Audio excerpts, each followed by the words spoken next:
할렐루야, 아멘. 우리는 지난주부터 계속해서 교회 사명에 대해서 여러 가지 이야기를 나누고 있습니다. 교회 사명, 본질이라고 하는 5가지 요소가 있습니다. 첫 번째는 예배, 두 번째 교제, 세 번째 교육, 네 번째 봉사, 다섯 번째 선교. 이것이 왜 교회 안에서 이루어지고 있는가 를 중심으로 같이 말씀을 나누려고 합니다. 지난주에는 우리가 예배에 대해서 말씀을 나눴어요. 예배, 곧 구원을 노래하는 예배자라는 제목으로 같이 했었죠. 오늘 교제에 대해서 얘기하는데 이 제목이 뭐라고 되어 있습니까? 형제 사랑, 이웃 사랑. 어떤 얘기가 나올지 좀 짐작이 가지 않으세요? 예. 이제는 딱 아시겠죠? 예.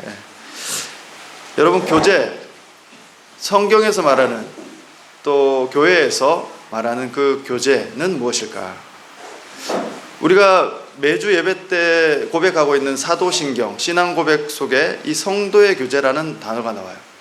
이 보면은 이 옛날 버전 사도신경은 성도가 서로 교통하는 것과 이렇게 나오고요. 요즘 새로 버전은 성도의 교제와 이렇게 나옵니다. 이 사도신경은 이 예수님의 제자, 사도 때, 초대교회 때부터 전해져 내려오는 신앙 고백이라고 할 수 있는데, 그런 걸 보면은 이거 최근에 만들어진 개념은 당연히 아니겠죠. 성도의 교제, 이 성경이 말하는 진정한 성도의 교제, 또 하나님께서 기뻐하시는 그 성도의 교제, 그것은 무엇일까? 여러분, 이 성도의 교제라고 하면 일반적으로 사람들은 밥 잘 먹고 서로 이제 차 마시고 놀고 정보 공유도 하고 좀 취미 생활도 같이 하고 그러면 이게 교제라고 생각해요. 교제. 그것은 세상에서 말하는 교제일 수 있어요. 그러나 교회에서 말하는, 성경이 말하는 성도의 교제는 거기에 국한되지 않습니다. 성경에서 말하는 이 교제라고 하는 것은 헬라어 코이노니아라고 할 수 있는데, 이것은 사귄다, 또 나눈다, 친교한다, 이런 의미를 다 가지고 있어요. 뿐만 아니라 이 성도의 교제라는 것은 공동체로서 서로 연결되어 있다라는 의미를 내포하고 있습니다. 그래서 그 가운데에서 상호작용이 있는데 그것은 영적인 부분에 상호작용이 있어야 한다는 것을 전제하고 있어요. 그래서 그런 의미에서 보면요, 이 교제라는 것은 코이노니아, 다시 말해서 성도들이, 한번 읽어볼까요? 시작. 교제는 성도들이 그리스도 안에서 사랑을 나누고 하나 되어 유기적으로 연합하는 공동체 생활을 의미합니다. 여기에서 중요한 단어는 그리스도 안에서예요. 안에서. 이 부분을 좀 주목해서 같이 말씀을 나눴으면 좋겠습니다. 신앙을 공유하는 것, 하나님의 말씀을 공유하는 것, 하나님께 받은 은혜와 그 경험을 공유하는 것, 그래서 서로를 세워주는 것, 그래서 영적인 교제가 있는 것, 그것이 교회에서 말하는 성도의 교제예요. 이것은 교회의 아주 본질적인 내용이기도 하고 기능이기도 하고 사명이기도 합니다. 여러분, 교회는 1차적으로 지난주에 얘기했듯이 하나님을 예배하는 공동체예요. 하나님을 예배하면서 존재하는 의미를 발견합니다. 구원의 기쁨을 가지고, 감격을 가지고 창조주 되신 하나님, 구원자 되신 하나님께 감사와 영광을 매 시간 돌리는 거예요. 사실은 우리의 모든 삶이 예배죠. 그런데 그 중에 일부만을 떼어서 그 중에 하루를 구별해서 우리의 전체의 삶이 하나님께 드린 예배입니다, 감사입니다 라는 것을 고백하기 위해서 하루를 하나님께 온전히 예배하는 거예요. 그것이 교회 또는 성도의 삶입니다. 근데 교회는요, 예배만 드리진 않아요. 예배만 드리진 않습니다. 그럴 수도 없습니다. 왜? 하나님과의 교제가 예배라면 우리는 수평적으로 연결되어 있는 주의 몸된 예수님의 한 몸으로 서로 연결되어 있는 서로 지체로서의 존재가 있기 때문입니다. 하나님께 드리는 그 예배는 자연스럽게 지체들에게로 전해져야 되는 거예요. 그 감격과 은혜와 감사는 흘러 넘쳐서 우리의 지체들에게도 옮겨져 가야 되는 거예요. 그것이 당연한 것이고 자연스러운 것입니다. 거기에서부터 일어나는 것이 뭐냐? 성도의 교제예요. 교제. 여러분, 그런 의미에서 보면 이 교제는 첫 번째 영적인 연합이 반드시 있는 것입니다. 단순히 그냥 밥을 같이 먹고 좋은 이야기를 나누고 서로 취미생활을 나누고 그런 것만이 아니라는 거예요. 성령 안에서, 그리스도 안에서, 말씀 안에서 성도 간의 사랑의 나눔과 또 교제가, 영적인 교제가 있어야 된다는 거예요. 그것이 그리스도의 몸을 이루어가는 과정입니다. 그 가운데 서로를 향한 돌봄이 있어요. 돌봄. 서로를 위로하기도 하고요, 또 그 가운데 치유가 일어나기도 하고요, 회복이 일어나기도 하는 그런 것들 경험해요. 어디에서요? 교회에서, 성도들 안에서 그것을 경험. 세상에서는 경험할 수 없는 그것을 경험해야 돼요. 그것이 교회이기 때문에.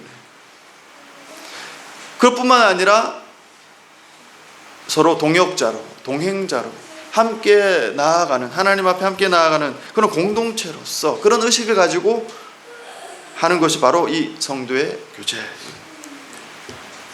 실질적으로는 사실 한국에 있는 일반적인 교회 안에서 이루어지는 이 교제 형태가 뭐냐라고 봤을 때는 우리가 가장 흔하게 생각할 수 있는 게 소그룹 모임이잖아요. 구역 예배 뭐 이런 거죠. 뭐 이름은 다 다를 수 있어요. 목장 모임, 셀 모임, 뭐 사랑방 모임, 이런 뭐 용어들이 다를 수 있지만 어쨌든 그것은 함께 예배드리는 공적인 예배 외에 그룹별로, 소그룹별로 또는 1대1로 또는 1대 여러 명 이렇게 소그룹으로 활동하는 그런 내용들이에요. 그 속에서 말씀을 나누고 기도를 나누고 삶을 나누는 거예요. 뿐만 아니라 교회에서 하는 또 성도의 교제가 뭐가 있습니까? 식사가 있어요. 식사. 여러분, 이 공동 식사를 굉장히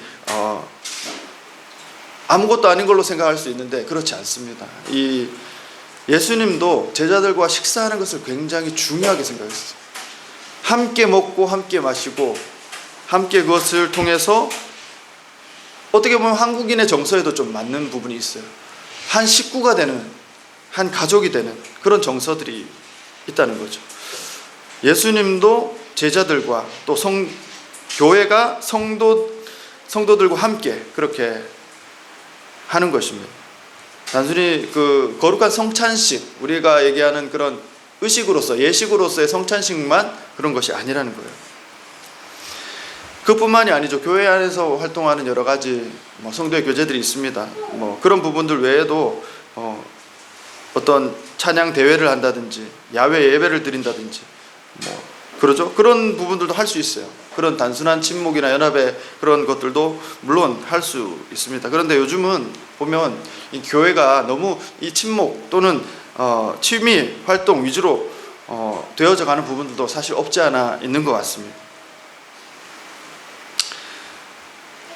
그러므로 결론적으로 교제는요, 성도의 교제, 그것은 단순한 친목 모임이 아니라는 거예요. 그것은 성도들 간에 하나님의 말씀, 하나님의 사랑, 하나님의 은혜를 나누는 그것이라는 거예요. 무엇을 통해서? 그리스도를 통해서, 그리스도 안에서, 그리스도의 몸된 교회 안에서 그렇게 하는 것이라는 거예요. 여러분, 그러므로 이 성도의 교제는요, 이 교회 안에서 부단히 이루어져야 됩니다. 끊임없이 이루어져야 돼요. 몇 년 전에 우리 코로나가 있었습니다. 코로나 당시 한국 교회가 굉장히 힘들었어요. 여러분들 아시지만 우리 캄보디아에 있는 교회들도 어려웠을 거예요.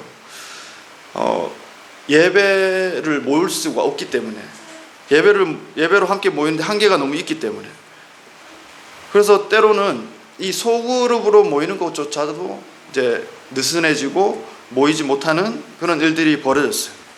약해지는 것을 보게 됐어요. 그러면서 교회들이 큰 어려움을 많이 겪었어요. 여러분 잘 아시는 대로 우리 가나안 성도라는 용어들이 특히 이 코로나를 전후로 해서 많이 생겨났잖아요. 교회 회복이 필요했던 시간들이 있었습니다. 그 당시에 여러분 잘 아시는 지구촌 교회 최성훈 목사님이라는 분이 있어요. 지금은 그 교회를 담임해서 사임했죠. 이분은 그 2025년 9월 달에 그 교회를 사임하시고 다른 교회를 개척하셨어요. 미라클 오이 교회라는 오병이어 기적 의미를 내포하는 그런 교회를 개척하셨어요. 어쨌든 그분이 지구촌 교회에 있을 때 책을 하나 쓰셨어요. 그 제목이 뭐냐면 온전한 연결이었습니다. 온전한 연결. 그 내용이 뭐냐면 방금 제가 말씀드렸던 그런 내용들과 비슷해요. 코로나 당시에 예배하기도 어려운 그런 환경임에도 불구하고 어떤 교회들은, 어떤 공동체들은 소그룹 모임이 끈끈하더라는 거예요. 끈끈하더라. 이 대예배는 잘 못해도 다 같이 모이는 건 어려워도 소그룹의 모임을 끈끈하게 했다는 거예요. 그러고 나니까 이 성도들이 코로나가 끝난 다음에도 그들의 믿음의 삶이 여전히 유지되고 또는 더 성장하고 성숙하고 달라졌더라는 거예요. 그러므로 그는 이렇게 얘기합니다. 이 교회는 개인주의를 넘어서야 된다. 개인주의가 아니라 바로 관계주의다. 그러면서 우리에게 물어요. 당신은 온전히 연결되어 있습니까? 그뿐만이 아니라 우리 구약 성경에 보면 진정한 성도의 교제, 그 모델이 있습니다. 또 교회의 모델이라고 할 수도 있어요. 그것이 뭐냐면 이 다윗과 함께 했던 아둘람 공동체입니다. 이 아둘람 공동체는 특징이 있었어요. 어떤 사람들이 모였습니까? 약 400명이 되는 그 사람들이 다윗을 중심으로 모였어요. 어떤 사람입니까? 첫째, 환난을 당한 사람들이었어요. 환난을 당한 사람. 두 번째, 아픔을 겪고 그 아픔까지 나누는 그런 사람들, 마음에 빚진 그런 사람들이었어요. 그리고 세 번째로 마음이 원통한 사람들이었어요. 환난을 당한 자, 마음에 빚진 자, 또 마음이 원통한 자, 그런 사람들이 모여서 아둘람 공동체를 이루었어요. 여러분, 이 아둘람이라는 말은 피난처, 은신처라는 뜻을 가지고 있어요. 그 공동체는 결국 상처 입은 자들이 치유되고 회복되는 공동체였어요. 결국 그 일들을 통해서 그 공동체가 나중에 어떻게 됩니까? 다윗을 중심으로 이스라엘을 다스리는 이스라엘의 지도자들이 되는 거예요. 그뿐만이 아니죠. 예수님께서 보여주신 12제자의 모습, 그것을 보면 얼마나 그것이 깊이 서로 연결되어 있느냐, 그리스도의 몸을 이루어가는 그런 모습으로 변화되어져 갔느냐, 진정한 사귐이 어떤 모습인가 우리가 생각해 볼 수 있습니다. 결국 그 책에 보면은 이 온전한 연결이라는 것은 교회가 단순히 이 네트워크, 조직이 되어 있다는 거, 거기에서 국한되면 안 된다는 거예요. 이 아둘람 공동체와 같이 그 동굴에 있었던 그 400명의 사람들과 같이 진실하고 서로 하나님의 은혜 가운데 치유되고 치유받고 그렇게 서로의 아픔까지 나누고 하나님의 비전을 발견하고 오히려 그것을 통해서 세상을 치유해가는 그런 공동체가 되어야 함을 말하고 있습니다. 여러분, 이 이야기를 여러분 생각하시면서 오늘 본문을 한번 보십시오. 오늘 본문 이 시편 101편은 또한 다윗의 시예요. 다윗. 지금 그는 왕이 되었습니다. 왕. 그에게는 절대적인 권력이 있어요. 그리고 절대적인 능력도 있고 자유도 있습니다. 그런데 그는 이 시편 101편을 보면 무엇을 고백하는가 했을 때 자신의 집에서, 더 나아가서 자신의 왕국 안에서 그는 하나님 앞에 이렇게 살겠습니다 라고 고백해요. 이 고백이면서 또 기도이면서 간구예요. 이것을 세번역 성경 버전으로 다시 한번 보면 이렇게 되어 있습니다. 1절에서 4절 말씀을 한번 보면은 주님의 사랑과 정의를 노래하렵니다. 주님께 노래로 찬양 드리렵니다. 흠없는 길을 배워 깨달으렵니다. 언제 나에게로 오시렵니까? 나는 내 집에서 흠이 없는 마음으로 살렵니다. 특별히 이 2절을 주목해서 볼 필요가 있어요. 이 다윗은요, 왕임에도 불구하고 하나님의 사랑과 정의를 구합니다. 그리고 더 나아가서 하나님의 성품을 구합니다. 하나님의 마음을 구합니다. 하나님의 임재를 구합니다. 무엇보다 하나님의 임재 가운데, 하나님의 동행 가운데 하나님의 인도하심을 갈망하고 있어요. 왜 그렇습니까? 그는 하나님을 예배하는 삶뿐만 아니라 그 가운데에서 주님의 집, 주님께서 베풀어 주신 그 삶의 바운더리, 가정일 수도 있고 교회일 수도 있고 자신의 왕국일 수도 있지만 그 가운데에서 하나님의 뜻대로 성도들의 교제의 차원에서 그것들을 생각하고 있는 거예요. 3절 4절 보시면 그래서 이렇게 한다는 거예요. 나 자신은 불의한 일은 눈앞에서 얼씬도 못하게 하려고 합니다. 거스르는 행위를 미워하고 그런 일에는 집착하지 않겠습니다. 구부러진 생각을 멀리하고 악한 일에는 함께하지 않겠습니다. 그리고 이 1절에서 4절 말씀은 자신이 하나님 앞에 어떻게 살겠습니다 이렇게 고백하는 내용. 그리고 5절부터 8절까지는 무엇입니까? 자기 주변에, 자기 옆에 있는 자들과 어떠한 삶을 하나님 앞에 살기를 원합니다 하는 거예요. 5절부터 이게 가만히 보면 특별히 6절에 주목해서 보기를 원합니다. 나는 이 땅에서 믿음직한 사람을 눈여겨 보았다가 내 곁에 있게 하고 흠이 없이 사는 사람을 찾아서 나를 받들게 하렵니다. 속이는 자는 나의 집에서 살지 못하게 하며 거짓말하는 자는 내 앞에 서지 못하게 하렵니다. 5절에서 8절 말씀을 이렇게 보면 자신이 하나님 앞에 그런 삶을 사는 것뿐만 아니라 자신의 주변의 형제들이 또한 어떠한 모습으로 하나님 앞에 또 서로를 돌보고 서로를 세워가며 그렇게 살아가야 하는지를 같이 나누고 있어요. 기도하고 있어요.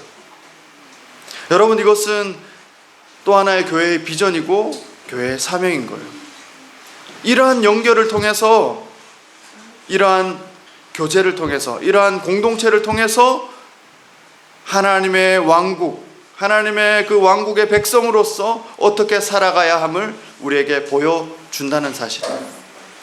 사랑하는 여러분, 이 세상의 어떤 교회도 우리 교회는 분열을 원합니다. 갈등을 원합니다. 그것을 목표로 이렇게 걸고 교회를 위하는 그런 사람들은 없어요. 그런 것들을 내세운 교회는 없어요. 연합이 소중하지 않다고 생각하는 사람 아무도 없습니다. 교회는 늘 하나됨을 부르짖습니다. 연합이 중요하다고 말합니다. 그런데 왜 연합을 바라는 그 교회가 또 그런 성도들이 모여도 연합이 잘 되지 않는가? 저는요, 이 선교사의 신분도 있기 때문에 이 선교지에서 그것을 뼈저리게 느낍니다. 믿음이 있는 사람, 특별히 사명이 있어서 선교지까지 왔어요. 그 선교사의 신분이 있어요. 선교의 현장 가운데 많은 선교사들이 모여 있어요. 그런데 참 어려운 것은 특별히 한국 선교사들이 그렇다는 얘기를 많이 들어요. 협력 사역이 잘 되지 않습니다. 서로 하나 되어서 협력하고 팀이 되어서 한 마음 한 뜻으로 그렇게 이루어져 가는 것이 너무나도 어려워요. 서로가 하나 되려고 모여서 애쓰다가 오히려 하나 되기는커녕 싸우는 일이 다반사예요. 그러다 급기야는 원수처럼 돼버려요.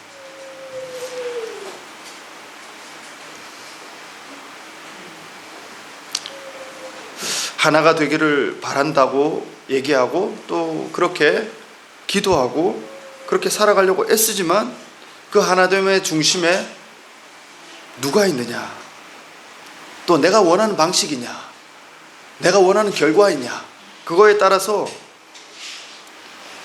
사람들이 갈등하고 갈라지더라는 거예요. 각자 원하는 하나됨의 그 기준이 너무 다른 거예요.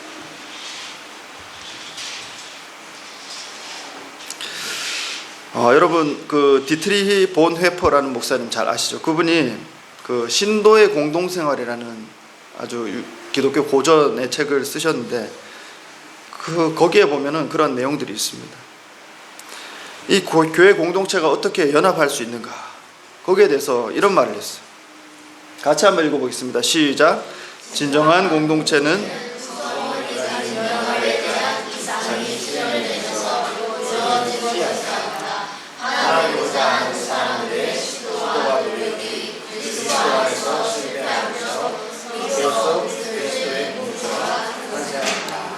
참 역설적이죠. 역설적이죠. 사람들의 하나 되고자 하는 마음들, 그 시도와 노력들이 실패하더라는 거예요. 실패하더라. 그러면서 비로소 진정한 그리스도의 공동체로 나아가게 되더라는 거예요. 무슨 말입니까 이게? 자신에 대해서, 상대방에 대해서, 또 우리 자신에 대해서 실패를 경험해요. 사람의 정성으로, 사람의 노력으로 교회가 하나 되는 것인가? 그렇지 않더라는 거예요. 사람의 정성, 사람의 노력으로 하나 될 수 없다라는 거예요. 왜 그렇습니까? 그 한 사람 한 사람의 사람 마음속에 그 인간의 가장 중심에 그 지독한 자기 중심성이 있기 때문입니다. 그 마음이 부서지고 조각나고 흩어지지 않으면 분열을 경험할 수밖에 없더라는 거예요. 우리 고린도전서 말씀들을 보면서도 여러분 잘 아시잖아요. 너무나도 은사와 은혜가 충만한 교회였어요. 그런데 막 분파가 갈라져서 서로를 헐뜯고 나만 옳고 상대방 옳지 않다고 이렇게 되는 거예요. 저건 믿음도 아니라고. 사랑하는 여러분, 그 마음이 산산조각 날 때 그리스도께서 우리 가운데 일하게 되시는 줄 믿습니다. 예수 그리스도 안에서. 그래서 예수 그리스도 안에서가 중요한 거예요. 예수 그리스도를 통해서. 사랑하는 여러분, 우리는 예수 그리스도를 통해서 우리의 성도들을 만나는 줄 믿습니다. 왜냐하면 우리 안에 예수님이 계시고 예수님 안에 우리가 있기 때문에 그래요. 반드시 예수님을 통해서 누군가를 만나야 돼요. 교회 안에서 누군가를 만날 때는 그 사람을 만나는 게 아닙니다. 그 죄에 많은 그 사람을 만나는 게 아니라는 거예요. 예수님이 그 사람을 사랑하시고 그 사람을 위해 피 흘리셨고 구원하셨다는 그 사실을, 그 기반 위에, 그 관계 속에 예수님을 통해서 만나야 돼요. 그럴 때 진정한 성도의 교제가 이루어진다는 것입니다. 그래서 너무 그것이 중요해요. 예수 그리스도 안에서 은혜를 경험하고 자기의 죄성을 알고 그래서 자기가 부인되지 못하면 연합이 이루어지기 힘들어요. 그 안에는 독선과 자아중심적인 이기적인 관계들이 존재하기 때문에 그렇습니다. 사랑하는 여러분, 그러므로 십자가를 통과한 사람만이 진정으로 하나됨을 경험할 수 있는 줄 믿습니다. 예수 그리스도가 중심인 인생만이 온전히 연결되어지는 줄 믿습니다. 그러한 공동체만이 주님이 바라시고 기뻐하시는 하나 된 교회가 되는 줄 믿습니다. 여러분, 시편 133편에 가보면 이것도 다윗의 시예요. 이 다윗이 어떠한 공동체를 꿈꿨던 사람인지를 볼 수 있어요. 한번 1절만 같이 읽겠습니다. 시작. 보라, 형제가 연합하여 동거함이 어찌 그리 선하고 아름다운고.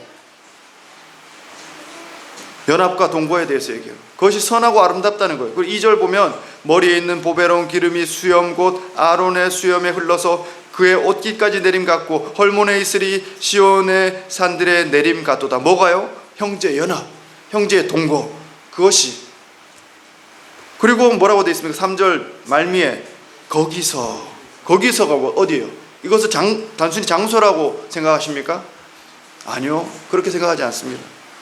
그것은 형제 연합하는 그곳, 형제가 동거하는 그곳, 하나로 연결된 공동체 그곳에 여호와께서 복을 명령하셨나니 곧 영생이로다. 할렐루야. 하나님께서 그 영생의 공동체를 그렇게 허락하시는 줄 믿습니다. 여러분, 우리 교회 공동체가 어떻게 연합할 수 있나요? 어떻게 온전히 연결될 수 있나요? 어떻게 하나 될 수 있나요? 그것은 내가 중심이 아니어야 돼요. 그리스도가 중심이어야 돼요. 나는 주변으로 밀려나야 돼요. 예수님이 오직 중심에 계셔야 돼요. 우리 모두의 중심에 예수님이 계셔야 돼요. 그러한 공동체가 될 때 하나 되기 시작할 줄 믿습니다. 여러분, 선하고 아름다운 연합, 그 중심에는 언제나 예수님이 계셔요. 십자가의 치유와 회복을 경험할 때, 이 아둘람 공동체도 마찬가지 아닙니까? 그 십자가의 치유와 회복을 경험할 때 그것이 가능해져 가요. 여러분, 진정한 연합과 하나됨은 그저 사람의 힘으로 힘써서 애써서 하나로 모으려고 막 애쓸 때, 그렇지 않다는 거예요. 오히려 주님 안에서 나 자신이 부인될 때, 내가 사라질 때 가능한 줄 믿습니다. 예수님께서 십자가를 지시기 직전, 그리고 승천하시기 전, 그 십자가와 부활의 사건 직전에 제자들과 함께 식사를 했잖아요. 최후의 만찬. 요한복음 13장, 14장, 15장 그 쭉 되는 말씀은 그 자리에서 있었던 이야기예요. 예수님께서 요한복음 14장, 15장에 걸쳐서 특별히 새 계명에 대해서 제자들에게 얘기합니다. 새 계명. 내가 지금부터 얘기하는데 너희는 이전의 그 계명들을 생각하지만 내가 지금 새로운 계명을 너희에게 말한다. 이전의 계명이 무엇입니까? 하나님 사랑과 이웃 사랑. 그런데 예수님께서는 그 자리에서 무엇을 먼저 얘기하시냐 하면 내가 새 계명을 얘기하는데 요한복음 13장 34절 35절 이렇게 되어 있어요. 이것도 한번 같이 읽겠습니다. 시작. 새 계명을 너희에게 주노니 서로 사랑하라. 내가 너희를 사랑한 것 같이 너희도 서로 사랑하라. 너희가 서로 사랑하면 이로써 모든 사람이 너희가 내 제자인 줄 알리라. 할렐루야. 아멘. 아멘. 예수님께서 우리에게 주신 새 계명, 그것은 서로 사랑하라. 내가 너희를 사랑한 것 같이 너희도 서로 사랑하라. 예수님께서 인류의 모든 사람들을 사랑해라 그렇게 먼저 얘기하지 않으셨어요. 12명의 제자, 그 제자들을 마지막 밤, 그날 밤, 십자가를 지시는 그날 밤, 내가 너희를 사랑한 것 같이 너희도 서로 사랑하라. 이것이 새 계명이다. 나를 사랑하는 자는 내 계명을 지킬 것이다. 이렇게 얘기했어요. 내 계명을 지키는 자는 하나님을 사랑하시는, 나를 사랑하는 것뿐만 아니라 하나님을 사랑하는 거다라고 이야기하셨어요.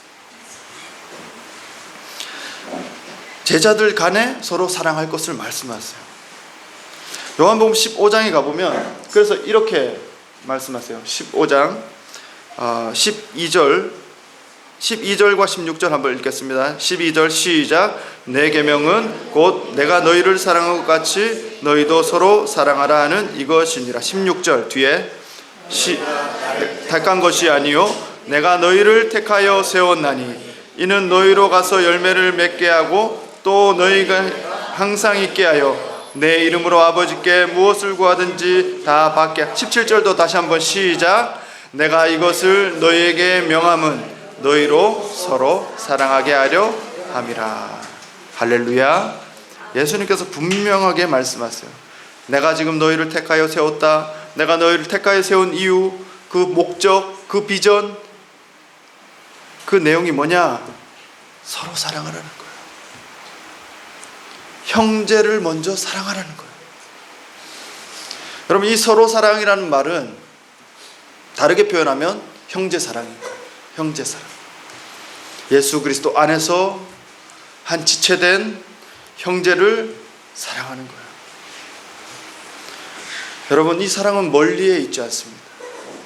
내 눈에 보이는 가장 가까운 곳에 있는 그 한 사람, 우리의 가정 안에서도 마찬가지이고요.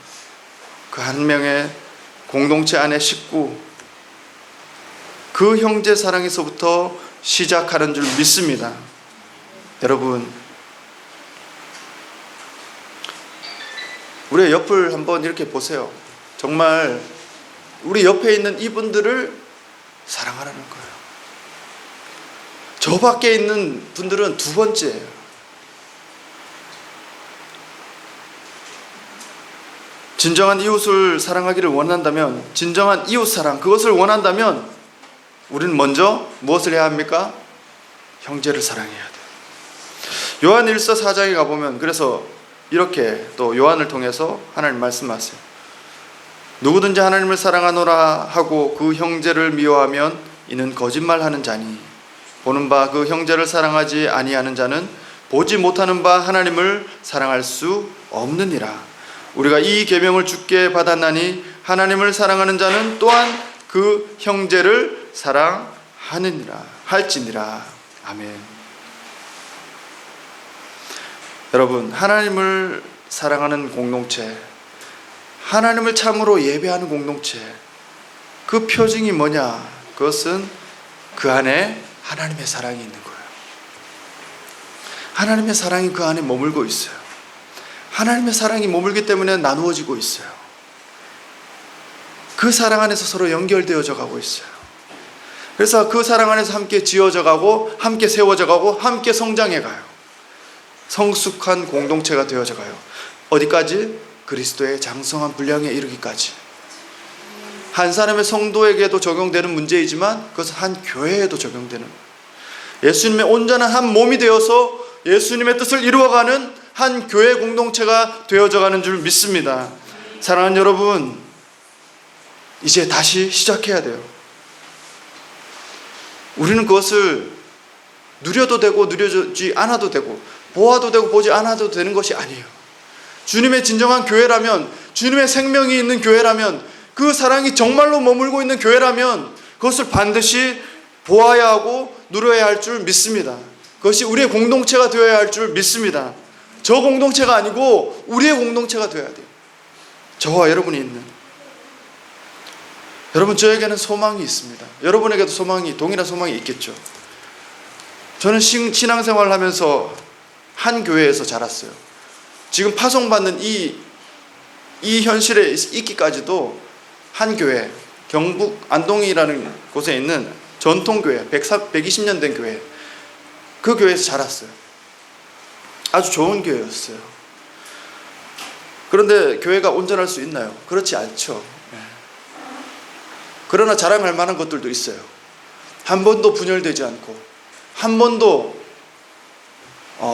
그 안에서 어떤 다툼이나 갈등이나 어려움 없이 어떻게든 하나 되려고, 어떻게든 그런 가운데 120년이 왔어요. 쉬운 이야기가 아니라고 생각합니다. 저에게는 소망이 있어요. 그 교회에서 자라면서 어느 곳을 가든지 정말로 주님께서 기뻐하시는, 정말로 주님 마음에 흡족한 사랑으로 온전히 연결되어 있는, 서로가 만나면 너무나도 기쁘고 서로 만나면 때로 눈물 나고 함께 뜨겁게 기도와 찬양을 드릴 수 있고 서로를 돌볼 수 있고 부족함을 서로 채워줄 수 있고 그렇게 함께 세워져 가는, 그래서 함께 지어져 가고 선한 하나님의 뜻을 함께 이루어갈 수 있는 그런 교회를 만나는 소망이 저에게 있는 것입니다. 사랑하는 여러분, 그 소망이 여러분에게도 동일하게 있는 줄 믿습니다. 정말 그런 교회를 보고 싶지 않습니까? 그것은 교회가 크고 작으느냐의 문제가 아니에요. 많이 모이냐 적게 모이냐의 문제가 아니에요. 그 안에 정말 예수님의 참된 생명이 있느냐, 예수님의 참된 사랑이 그 안에 있느냐, 있다면 성도의 교제, 형제의 사랑, 그것은 반드시 나타날 줄 믿습니다. 사랑하는 여러분, 오늘도 우리의 삶과 사역의 현장, 우리의 가정의 교회 현장 안에 먼저 그 하나님의 사랑을 발견하고 내 형제를 온전히 사랑하고 서로 연결되어지고 세워지게 되고 지어져가는 우리의 교회 공동체가 될 수 있기를 주님의 이름으로 간절히 축원합니다. 기도하겠습니다.